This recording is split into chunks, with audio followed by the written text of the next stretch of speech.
Hello' everyone, এয়া 2024 চনৰ 1 ডিচেম্বৰৰ এইটো ভিডিঅ' হয়। অৱশ্যে আমাৰ ডিপাৰ্টমেণ্টৰ ফালৰ পৰা এটা পিকনিক আয়োজন কৰা হৈছিলে আৰু আমাৰ জুনিয়ৰ ছিনিয়ৰ সকলোখিনি আহিছিলোঁ পিকনিক, যিহেতুকে আমাৰ গ্ৰেজুৱেশ্যন লেভেলৰ সেইটোৱে লাষ্ট পিকনিক হয় আৰু সেইবাবে স্মৃতি হিচাপে ৰাখি থ'ম বুলিয়ে ভিডিঅ'টো এডিট কৰিছোঁ, যিহেতুকে এতিয়া বহুত দিনেই হৈ গৈছে আমি পিকনিক যোৱা।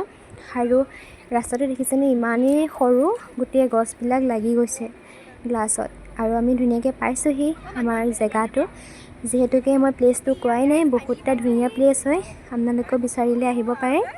ৰামঘাট প্লেচটোৰ নাম হৈছে। বহুত বেছিয়ে ধুনীয়া জেগাটো, ঠাণ্ডা পৰিৱেশটো, তেনেকৈ গোটেই হাবি জংঘল তেনেকুৱা টাইপৰে আছে, বহুত বেছি ধুনীয়া। আৰু এয়া ফাইনেলি পালোঁহি আমি।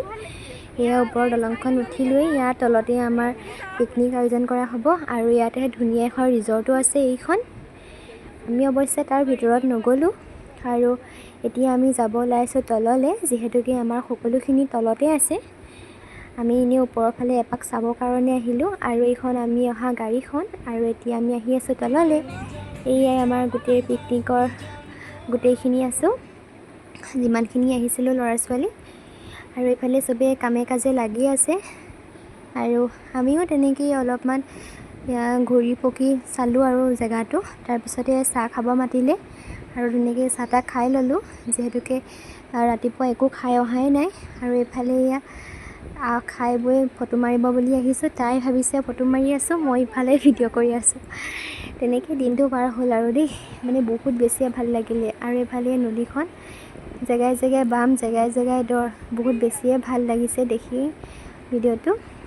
সেইটো কাৰণে অকণমান ভিডিঅ' কৰি ৰাখি থ'লোঁ। আৰু এইফালে মই আকৌ ফটো মাৰিবলৈ আহি ভিডিঅ'হে বনোৱাত লাগি আছোঁ, বোলো ভিডিঅ'য়ে দিম আৰু। ফটো মাৰিলোঁ বাৰু অৱশ্যে বহুত কেইখন। আৰু দেখিছেনে সূৰ্যটো পৰি ইমান ধুনীয়া লাগিছে, পানীখিনি চিকমিকনি, এনজয় কৰি আছে। আৰু আপোনালোকৰ ওচৰত হৈছে আঞ্জলি নহয়নে পিকনিকত।